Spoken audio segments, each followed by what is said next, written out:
to the Iowa blog. My name is Craig Wynn, and I will be your host. This is the fourth program that we have done now on the second Psalm, or Mizmowr. The readings that we're going to share with you are from a book that I wrote probably a decade ago, but have updated as recently as a few months ago, called Coming Home. There are 3 volumes of Coming Home that are currently published, with a 4th currently underway that I am writing as we continue to pursue this media outreach. Each of the Coming Home volumes focuses on Dode's Mizmowr, his Psalms. And this first one is entitled Kol, a voice. The second is about the Messiah. And so each of them are specific to an aspect of Dode's life. And he is by far the most interesting man in the world. Unbeknown to everyone until I not only discovered it, but began openly sharing it. What I think is the greatest discovery in human history is that Dode, who is commonly known as David, his name Dode means beloved, is the chosen one of Yahweh. He is our shepherd. He is the former Malach, king of Yisrael. He is the returning Malach of the universe. Dode is the Messiah. The false messiahs of Judaism and Christianity are counterfeits of Dode. He was anointed by Yahweh 3 times because he will have lived 3 lives by the time that he returns on Kippurim in year 6,000 Yah. But beyond being the Messiah, Dode is also the Son of God. He is the only person that God says, he is my son and I am his father. And Yahweh conveys this 3 times to us. In addition, Dode did something that is even more impressive, even more worthy of our appreciation. Dode in his first life was able to ascertain that it was appropriate for him to volunteer to serve as the Pesach Gael, the Passover lamb, and to carry our guilt with him into Sheol, hell, the black hole of separation from Yahweh, to deposit our guilt there so it would never be seen again, so that we appear perfect in God's eyes. And then he fulfilled Bikurim as Yahweh's firstborn the following day, all in year 4000 Yah 33 CE. He not only volunteered for his case for doing so was so compelling, Yahweh agreed with him and accepted his offer. So Dode David is the person who was counterfeited not only by Christianity to create this mythical person named Jesus Christ, a man God who has no actual existence, never tread a footstep on earth. All a crude counterfeit of Dode, but also that star that is wrongly attributed to David that is on the Israeli flag is actually the star of Bar Kokhba, the son of a star, that's what his name means, that was falsely foisted on Yisrael by the founder of rabbinical Judaism, Akiba. And so Bar Kokhba is also a crude counterfeit of Dode. I won't even go into Islam because there isn't enough credibility there to even justify the waste of time. But understand, the person we're talking about is, according to God, who ought to know, the Son of God, his firstborn, his chosen one, his anointed Messiah, our shepherd, our king. And not only that, he is the one who fulfilled Pesach, Matzah, and Bikurim to afford us all 5 benefits of the covenant, which are to become immortal, to be perfected, to be adopted into Yahweh's covenant family, and to be enriched and empowered by God. All of these things Yahweh made possible in cooperation with his son, the Messiah, Dowd. The combination of these things serve as the greatest discovery in human history because they are the most valuable. They explain how any of us and all of us can approach Yahweh, how we can enter heaven, how we can live forever, how we can be better than saved. We can appear perfect in God's eyes and become part of his family and inherit all that is his to give. And there is nothing that pleases our Creator more than acknowledging what his beloved Son has done for us. So that is why we returned to Coming Home, Volume 1, and are now reviewing the second Mizmowr song. Now, this is the 4th part of this series, so I'm going to repeat what Dowd wrote in the opening lyrics of the second Mizmowr song. It begins with a question, one that I don't think anyone knew the answer to until quite recently when we disclosed it. He asked, "For what reason do noisy and confused throngs of scheming and rebellious Gentiles gather together to conspire in open defiance? Ragash Goyim, do boisterous and disorderly crowds of restless religious, political, and militant ethnicities, estranged from Israel, rise up vehemently to hastily agitate in fellowship with one another, with races attempting to be noticed and to gain attention through their perceived and contrived plots, creating a disturbing commotion as part of an unrestrained cult of worshipers by hurriedly conceiving and promoting clandestine conspiracies." This is just the first sentence in the second Mizmowr. And before we go to the rest of it, I want to make sure you understand this prophecy, because what Dowd was revealing is what we're observing today in the streets of Europe, in the streets of America, and on our college campuses. When Muslims invaded Israel on 10/7/23 and were savages, butchering, torturing little children, gang raping women, and then mutilating these girls, committing acts of terrorism and of mass murder, abducting individuals, the most heinous behavior we have witnessed, and I think even more heinous, although the numbers weren't as great, but the actual crime was more egregious by these Muslims than the Holocaust. And what happened after that is, rather than show remorse, those who are aligned with the religion of Islam, which would include not only Muslims but progressives, celebrated the carnage. They started protesting in the streets. They were loud, they were agitating, they were scheming, they were rebellious. And they gathered in defiance of Jews in Israel, protesting against God's people as if the victims were responsible for the savagery of Muslims. This alliance between progressives, which is a political religion, and Islam, which is a cult of death, is the greatest threat to our planet. And Dowd, as a prophet, was taken forward in time so that he could witness the horrors that we're seeing on our streets, on our college campuses, and across the media. And he's saying, why? How long? For what reason? Ma can be any one of those things. For what reason? For how long? For what is the purpose of this?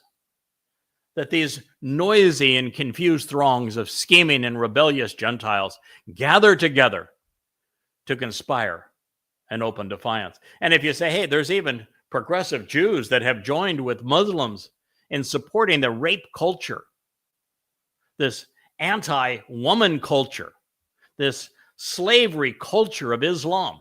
Now, I'm not saying that to be pejorative. I know the religion of Islam better than anyone on the planet today. I've done my homework. I've written 5 825-page books using and only using the 5 oldest Islamic scriptural sources. And I have used their words to paint the true picture of Islam from the perspective of the Quran, rearranged chronologically and set into the context of Muhammad's life using the Hadith.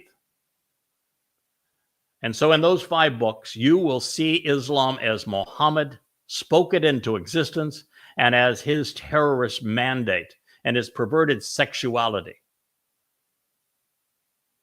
was the very behavior that Allah said must be emulated by Muslims. I know the religion. I know that its first day was a pledge of war against all mankind. So I speak to you as one who knows Islam and understands it better than anyone. And I also understand why progressives have sought to align themselves with the doctrine that is the most immoral, anti-woman, anti-freedom, anti-intellectual stimulation, anti-truth,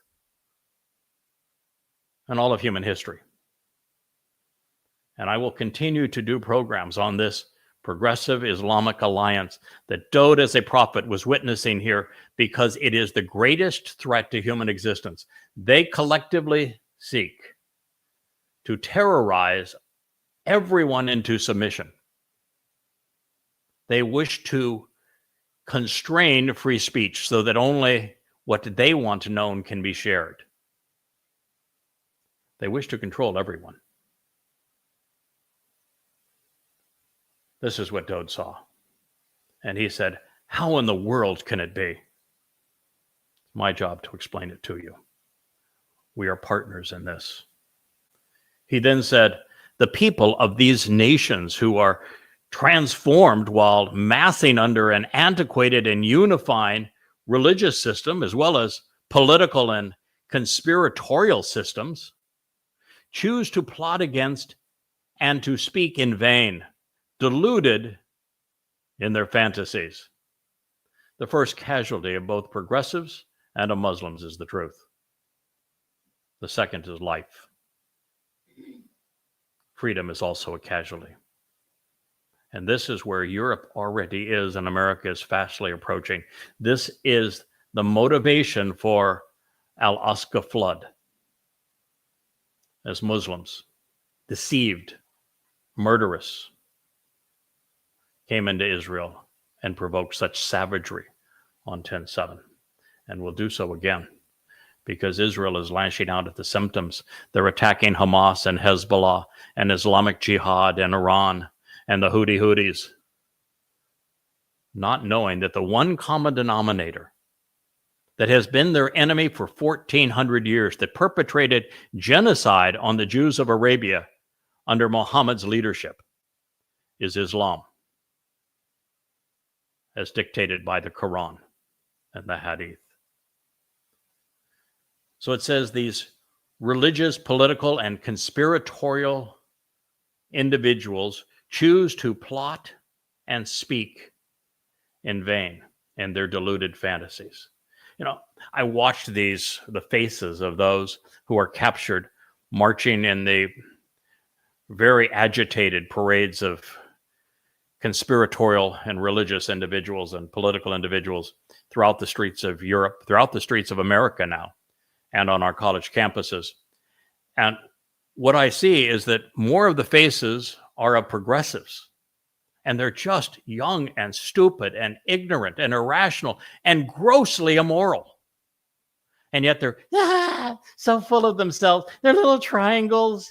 They're little, here I am with, I'm wearing my little scarf and identity of the fakest Indians that so savagely sought to annihilate Jews. It is a degradation of the human experience to the point that for those people, there is no hope. Evidence and reason do not matter. They are lost in the delusions of being a progressive.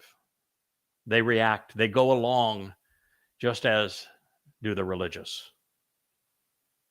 Dode was so very right. That's Mizmowr 2:1. The next line reads, the rulers of the earth, the leaders of the earth. Boy, I tell you what, if you look at what's happened with Europe and the progressives and the rape that are taking place, hundreds of thousands of them in the UK alone, it's an abomination. They've invited the Black Plague into their continent, into their homes, and now they're suffering the consequences. And the progressive leadership of Europe are coddling them, are telling anyone who would speak up against Islam's contribution to these hundreds of thousands of rapes, they're slandering. But they're worse than that. They're actually criminalizing free speech in Europe. And this is what progressives are trying to do worldwide. That's why there is a thought police that is part of most social media outreach channels, where they will preclude you from telling the truth. Truth is not even an alibi. They want their mantra and no other. I can read from the Quran and point out just how much of a terrorist Muhammad was and Allah was, and we can be censured from reading from the Quran and exposing what it actually says. That's how bad it has become. But in Europe, particularly in the UK, those who speak out against rape to protect young girls are going to jail whether rapists or not. This is why progressives are such a threat to human survival. It reads, the rulers of the earth, solely on their own initiative, continually set themselves up. This is what the progressives are doing. They're using Islam to terrorize people into submission. They're using their control over the media to censure all ideas that are contrary to their mantra. They're even using the legal system to jail those who speak out. They have used academia now for 2 generations to indoctrinate young people to the point they no longer think. They're no longer judgmental. They're no longer discerning. They simply react, and their reactions are always wrong. They're on the wrong side of everything. It's such a tragedy. And there's no way to awaken them because, like the religious, with progressives, evidence and reason have no value. Those who govern lay a foundation to conspire and rebel all together against Yahweh and against his Mashiach, anointed. 2:2. These rebellions throughout Europe, throughout the United States, in our city streets, as gangs vociferously take to the streets to chant death to Israel, perpetrating genocide on Jews is their intent, while blaming the Jews falsely for perpetrating genocide. These rebellious voices, both of the progressives coddling them and the Muslims demanding control over the entire earth, are all enemies of Yahweh. Allahu Akbar does not mean God is great. It means Allah is greater. Greater than whom? He wants to be greater than Yahweh. Why? You want to read the story of Allah? Read the 14th chapter of Yashaya. I would encourage you to do so at yadaya.com, because you'll have a wonderful explanation and a complete and accurate translation of what Yashaya revealed. Therein you will find Allah. So they're not only marching against Yahweh, the creator God of the universe, they're also against his Mashiach. You might say, how is that possible? I've already explained it to you. In Christianity, the Mashiach was counterfeited. And because of the counterfeit of Dode in Christianity, it is very difficult for anyone to recognize what the Messiah and Son of God, Dode, actually did for us on Pesach, Matzah, and Bakorim, because they piled their crap right on top of the truth. Rather than create a religion based upon their own inspiration, Paul, Peter, Luke, Mark, and his other co-conspirators literally corrupted the words of Yahweh to rob his son, Dode, of his acclaim and his achievements. And then to counter this growth of this new religion growing up in their midst, Rabbi Akiba, the founder of Judaism, rather than announce the truth that they had counterfeited Dode's reputation, his testimony, his acclaim, his achievements, fought one lie with another and foisted another false Messiah into the mix, which caused the diaspora, which led to the Holocaust. That's the founder of rabbinical Judaism, Akiba. This is how big a mess both Jews are in and the Gentiles who are part of Christianity. And Islam, well, if you want to understand Islam, read Goddamn Religion. It's free at goddamnreligion.org. It's free at yadaya.com. 5 volumes based entirely on the Islamic scriptures. It is irrefutable. And understanding the nature of this curse can save your life and those you love. And you will understand how all 3 of these religions, combined with progressives, are in opposition to the actual Messiah. His name is Dode. This is Mizmowr Psalm 2:2. Let us choose of our own volition, he wrote, to break and pull off their bonds, which trap and ensnare, and desire to cast off and throw away from us their twisted and interwoven threads, which bind and immobilize. Religion is a control mechanism. That is what Dode is saying here. And the 3 religions that robbed him of his acclaim, of his titles, of his dignity, Christianity, Judaism, and Islam, are all the enemy of both God and our returning King and Messiah.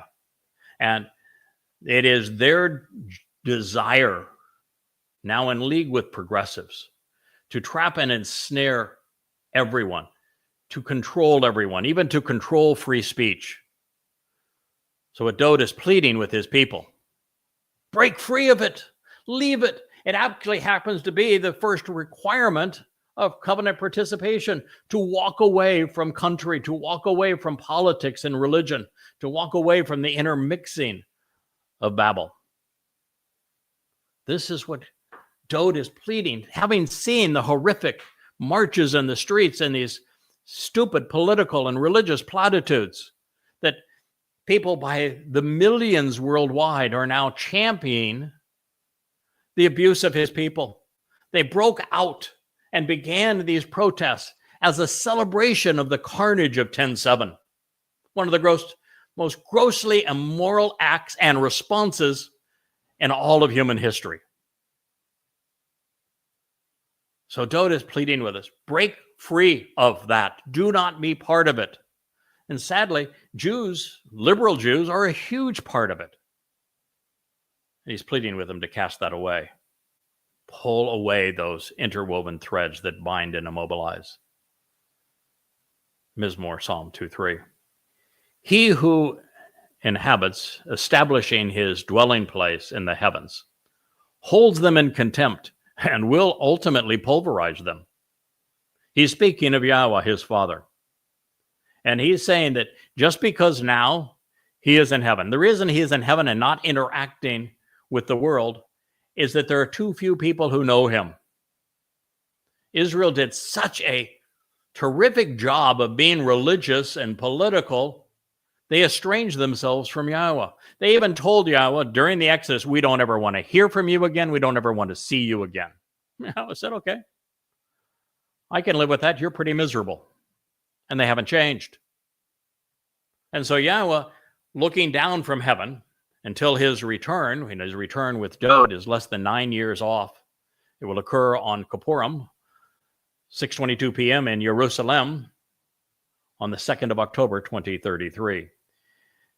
That between now and then he's looking down on the earth and holding those who are screaming on behalf of the rapist, on behalf of those who have engaged in the slave trade, on behalf of those who have sought to annihilate his people, of these mass murderers. He's screaming, I hold you in contempt. And ultimately, I'm going to pulverize you. I am mocking and scoffing at them, lacking any concern over rubbing these enemies out, because Yahweh disrespects them.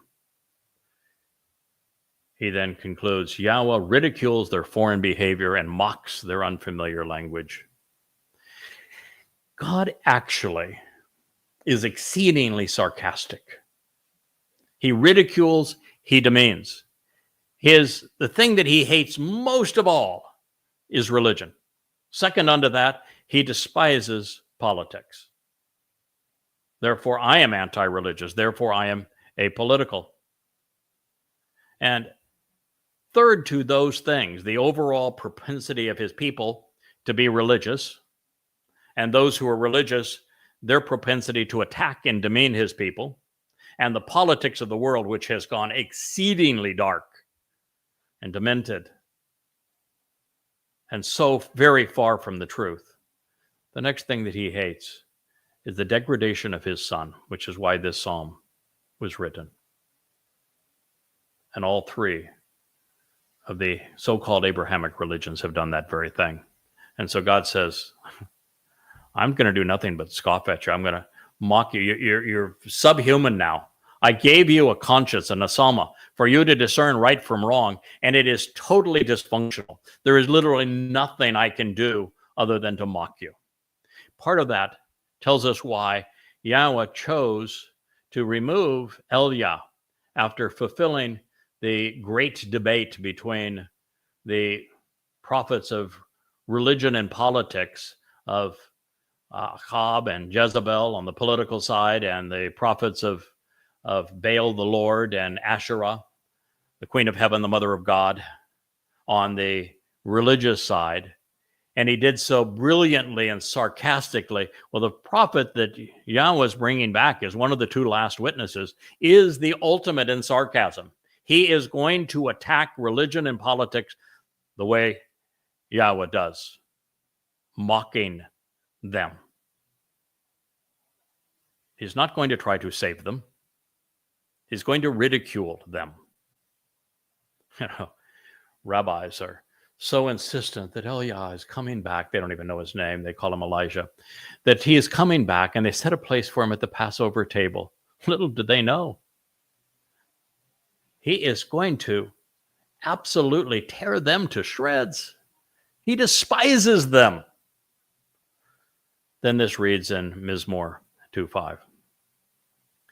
Then he will communicate, expressing himself towards them, showing his frustration and resentment, and in his burning indignation, demonstrating his intense hatred and resounding anger, will overwhelm and belittle them.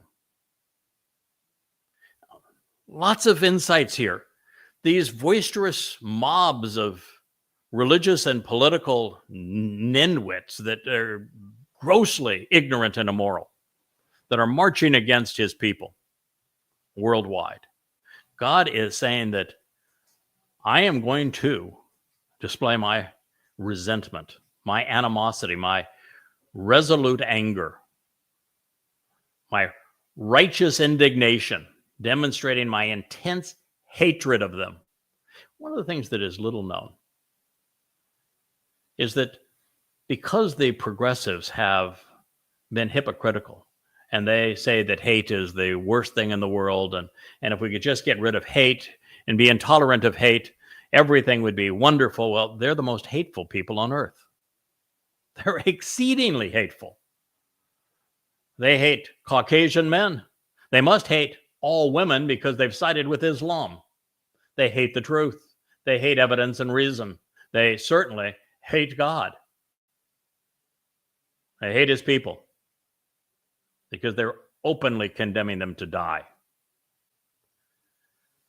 And while that is the improper expression of hate and is purely hypocritical in the case of progressives, and hate drives Muslims, they have been conditioned by Muhammad and Allah and their Quran to hate Jews, and there's no way to resolve that.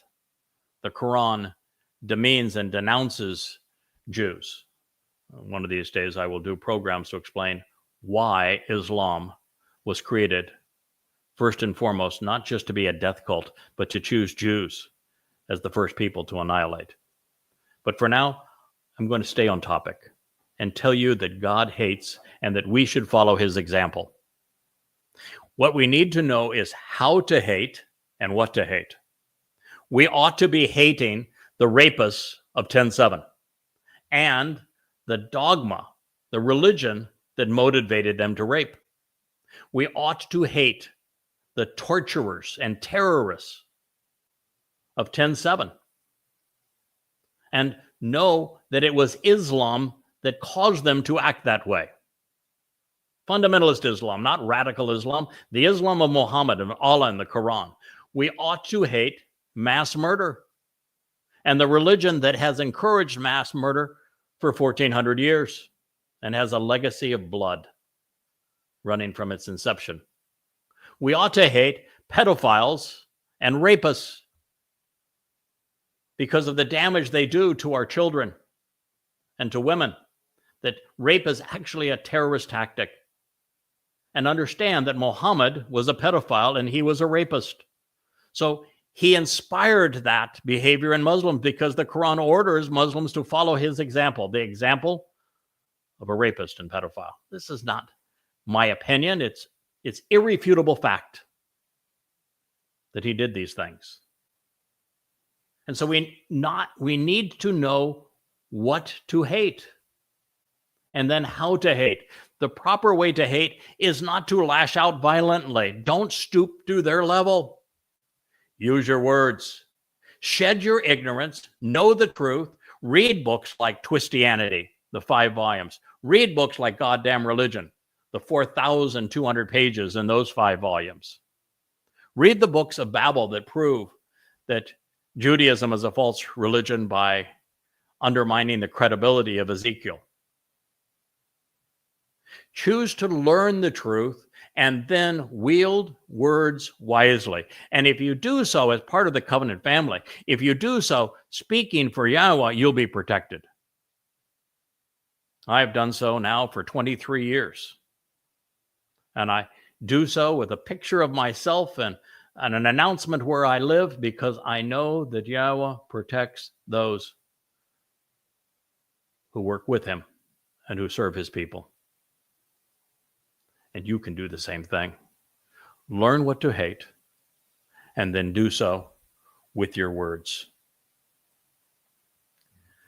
Yahweh says that his burning indignation will overwhelm and bewilder them when he returns at the end of the 7 years of Israel's troubles on Yom Kippurim with his son.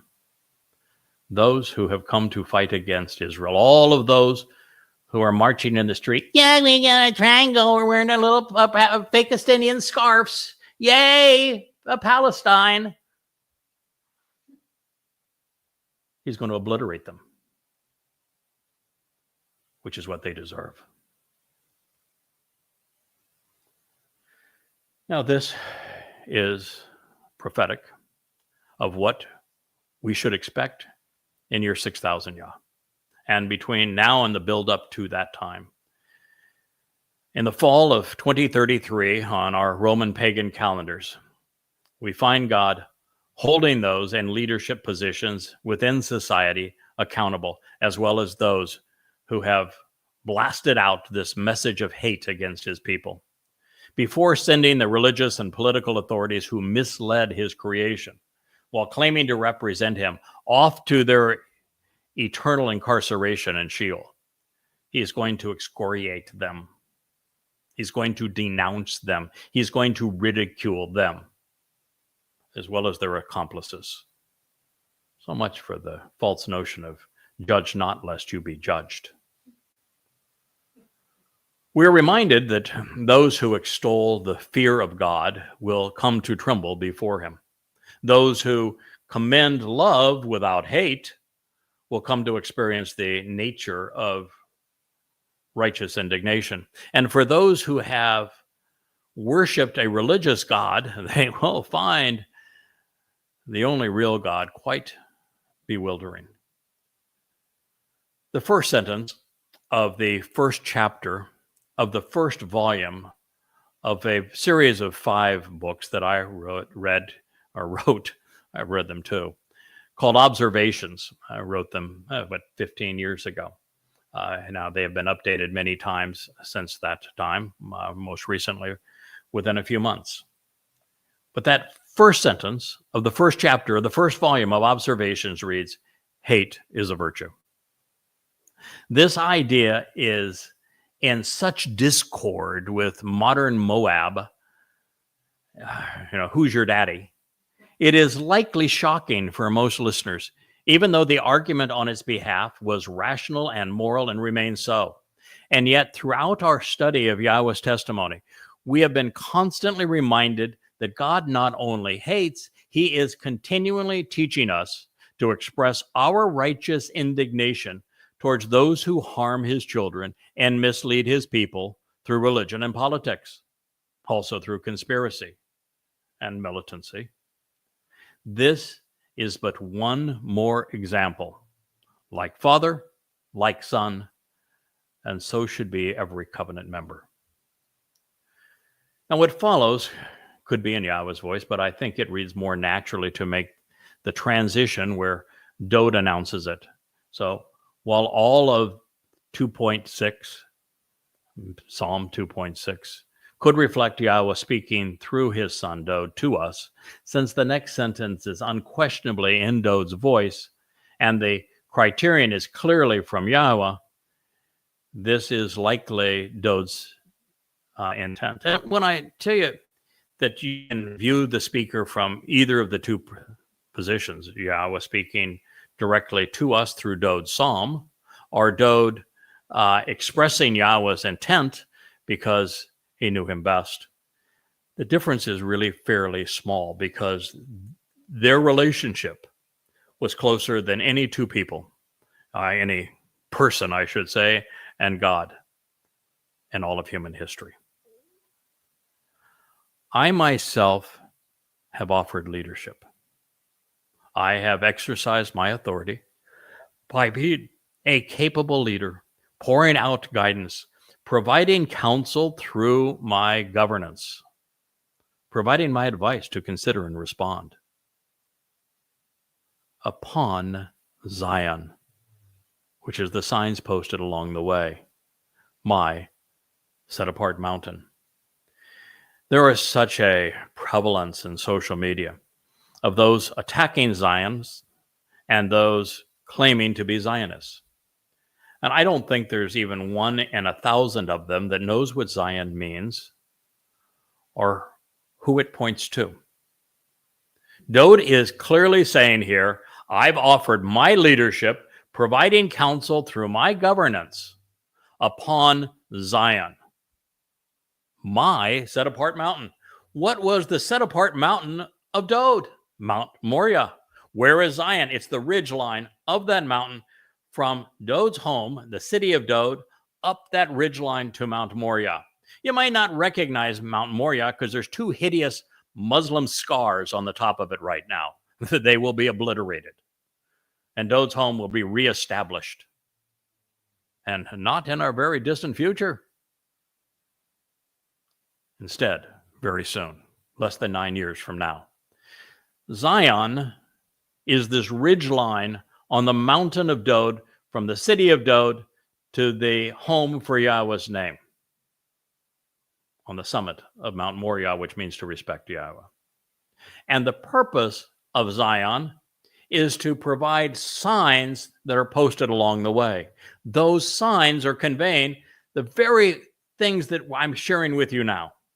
To be a Zionist is to be on that ridge line with Dode, accompanied by his father, Yahweh, and proclaiming this message for all to see. Those signs point back to Yahweh and to coming home. The integration of Dode into the lyrics of his own psalm at this point is important because he's telling those living today that he has provided guidance in this regard that we'd be wise to consider. Dode was and is Hamashiach, the anointed by Yahweh, and thus the leader with God's unquestioned and designated authority to provide counsel for humankind to ponder. He was also a prophet, which means his every word that he wrote can be trusted. And there is no question that Dode took these roles seriously, pouring out God's guidance through every word he wrote. To a great extent, it is Dode's lyrics which were inscribed on these signs posted on Mount Zion, on this ridge line between his home and Yahweh's. The great the great narrative that brought Yahweh and I together in terms of understanding his word and his love for his son Dode is 2 Samuel 7, which is a discussion on homes and who builds them and who lives in them. And it is probably the most important prophecy ever written, and probably amongst the top 2 or 3 most misunderstood. But it is there that we learn about the relationship Yahweh has with his people and with his beloved Son, our King. He revealed and then led the way to God through the lyrics of his Psalms, most especially the 19th and the 119th on the Torah, the 22nd and 88th during his fulfillment of the Moed Mikre of Pesach and Matzah and Bakurim in this very same place where he provided the only eyewitness account of what transpired during those days. Zion is much more about Dode even than it is about Yahweh. Both had homes built there, but none were as important for us to appreciate than the Messiah himself. He is the exemplar. He is the one that we should emulate and follow. He was the brightest and most articulate man who ever lived. He was Yahweh's chosen. There may be some who think that it is unseemly for Dode to express himself in this way, as there is no hint of humility in these words. But he is exactly as he ought to be, pridefully and accurately taking credit for his role in bringing man to the covenant through the Torah and for the unique place he earned with God. When we read of the roles that God has asked us to play, for us to poo-poo them because we don't want to come across as self-centered or egotistical, actually demeans the intent that God had. If God chooses someone, as he did Dode, and to a lesser degree myself, in bringing this message, it is incumbent upon us that we tell you the truth about it. That the declarations that God has made regarding these roles permeate his Torah and his prophets. Our work on Yahweh's behalf and the behalf of his people, our willingness to expound upon what Dode has done, should be important, not only to us, but to those who are listening. And following his example, we should expose and condemn man's ways while sharing Yahweh's words and his way, such that it becomes a source of great satisfaction, not only for us, but of enlightenment for those who listen. God always works through people, and he chooses the people that he wants to communicate through. This man, Dode, was first and foremost. Moshe, second unto him. And there have been many great prophets who have spoken directly for Yahweh. And in these last days, he chose a final witness. Now, I've come to appreciate God's love affair with his son. I've been accused of having a bromance with Dode, and that's just fine with me, recognizing that Dode is not only the one who wrote the lyrics to observe and celebrate the Torah, but that his lives and his lyrics exemplify the Torah's purpose. to right the wrong, to perfect the imperfect. But even I had not considered the full scope of what Yahweh has chosen to give Dode. The earth, even the entire material realm, the universe, it will all be part of his kingdom. And he's earned it. And he is exceedingly generous. He's the ultimate wise and caring shepherd. And that everything that he has given, he will share with us. Now, that is not to shortchange anyone that part of the covenant is Yah's most beloved child, as the chosen leader of his people, reflecting his father's nature. Dode will freely share with the rest of the family what has been given to him. He isn't the only child of the covenant. He's just the firstborn. He gets the lion's share as the Lion of Judah, as the man who made it possible for all of us to be there by what he did on Pesach and Matzah and Bikurim. He's earned our respect. He's earned the inheritance he's been given. And we will enjoy an inheritance beyond our imagination as we become part of the covenant. While the earth is big, the universe is bigger still. There are infinitely smaller than our future home in the seventh dimension. So even with the enormity of the universe, with hundreds of billions of galaxies, with hundreds of billions of stars each, and scores of planets and moons in each of them, that is all infinitely, literally infinitely smaller than our future home in the seventh dimension with God. Also, when we come to appreciate the subtleties of the Messiah's earliest revelations, here we're just in the second Mizmowr, we continue to realize that he is also speaking of fulfilling the Moedim, these restoring witnesses to the eternal testimony, the appointments that are known as Mikre, beginning with Pesach, Matzah, and Bikurim. And the leadership and counsel that he offered on Zion leads to this conclusion, and nothing leads away from it.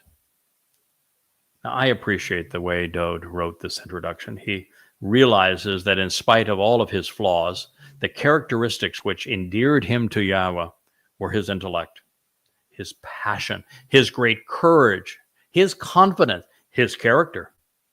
His capacity to reason enabled him to understand and then brilliantly convey the insights derived from the Torah.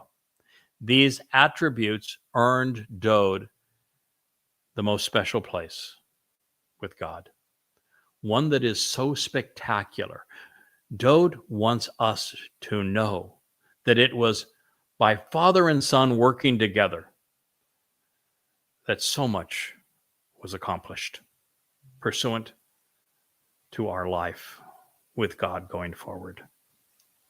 He wrote, I will choose to account for, proclaiming in writing, the decree and the prescription for living of the Almighty, which Yahweh said to me, you are my son. On this day, I bring you forth as your father. Mizmowr 2:7. So here, in just the second Mizmowr song, a set of lyrics written by the chosen one, by the man who was anointed Messiah 3 times, by the man whose Yahweh spirit came upon and never left, by the man that Yahweh chose to be not only the Melech, king of Israel, but the king of the universe as he returns, the man who fulfilled Pesach, Matzah, and Bikurim. He said that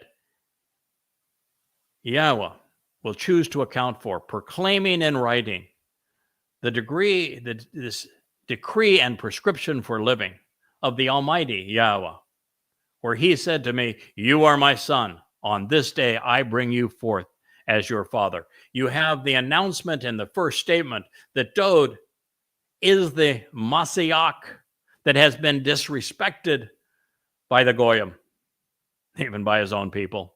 And now you read that from Yahweh's perspective, Dode was his son. Neither of these are conveyed in Judaism. Neither of these are conveyed in Christianity. Neither of these are conveyed in Islam. Neither of these are known by the so-called enlightened progressives. But here in the lyrics of the second psalm, you have absolute affirmation of the very thing I've been trying to share with you, that though David is the Messiah, that he is the Son of God, and that Yahweh's prescription for living by fulfilling the Moed Mikre, particularly Pesach, Matzah, and Bakurim, provide life. And it's the most important thing for us to know. It is the only cure for the plague of religion and politics. It's the only way to leave this planet alive. And there is no doubt that this is what God said. Heck, religious Jews, rabbis, carry around in their Tanakh this Mizmowr, and yet they don't understand it. They deny it. Christians in their Bibles, which means with Baal, who is the Lord, and Babel to confuse, carry this in the front of the book, that their mess is in the back of the book with them. And yet they can't see that Dowd is the Messiah and the Son of God. Heck, in Allah trying to prove himself, claims that he authored the Mizmowr, although he doesn't know quite how to spell the word. He claims that Dowd was a Muslim, although the accounts of him are, well, to say they were stupid would be too kind. The citations on Dowd and Solomon were both derived from the idiocy of the Talmud. So I guess we have Muslims to blame for the idiocy of the Quran. Wasn't entirely Muhammad's fault. But here's the Messiah and the Son of God. Let there be no doubt. What I'm telling you is true, and it is irrefutable. He continues, feel free to ask questions about this, seeking to learn the answers, because literally out of me and from me, there will be an inherited share of the land of the Gentile nations that will be given to you and unto successive generations, even into the distant reaches of the earth, perhaps even the entire material realm becoming your property. This recognition that Dowd is the Messiah whose acclaim and accomplishments were robbed from him, and that he is the very Son of God, unlocks this opportunity through the covenant to inherit all that Yahweh has to give, the entire earth, even the material realm, by understanding what occurred on Pesach, Matzah, and Bakurim, and how Dowd is the exemplar of the Bereth covenant family. What could be more valuable than that? And this is what I'm sharing with you, and sharing it with you for the first time in 3,000 years, so that you might not only understand it, but capitalize upon this great discovery and profound truth. You want to inherit the universe and be part of God's family as a child of Yahweh. You do so through Dowd. Recognizing that Dowd fulfilled Pesach, Matzah, and Bakurim, made us immortal by his sacrifice as the lamb on Pesach, made us appear perfect before God by carrying our guilt with his soul into Sheol and depositing it there on Matzah, unyeasting our souls of the corruption of religion and politics, so that we could be adopted along with the firstborn, signing our adoption papers on Bakurim to enable God to enrich and empower us, is the means to this inheritance. And we actually get to rise up to God, becoming spiritual beings as light, a river of light is going to leave the earth on Shabuah. Less than a year and a half from now, May 22nd, 2026, as the covenant family comprised of Yehudim and Goyim are transformed and harvested literally as souls by God. This is what he's offering. Dode wrote the second Mizmowr psalm so that this was all said of him. God's perspective on this, and it's the only one that matters in this regard. Dode is Yahweh's Messiah. He is Yahweh's son. Dode has a father that matters. The father that matters is Yahweh. And as Yahweh's most beloved, his firstborn, Dode will be receiving the lion's share of his father's inheritance. This also explains why, upon Yahweh's return, the kingdom of Dode will be reestablished, not a democracy in Israel.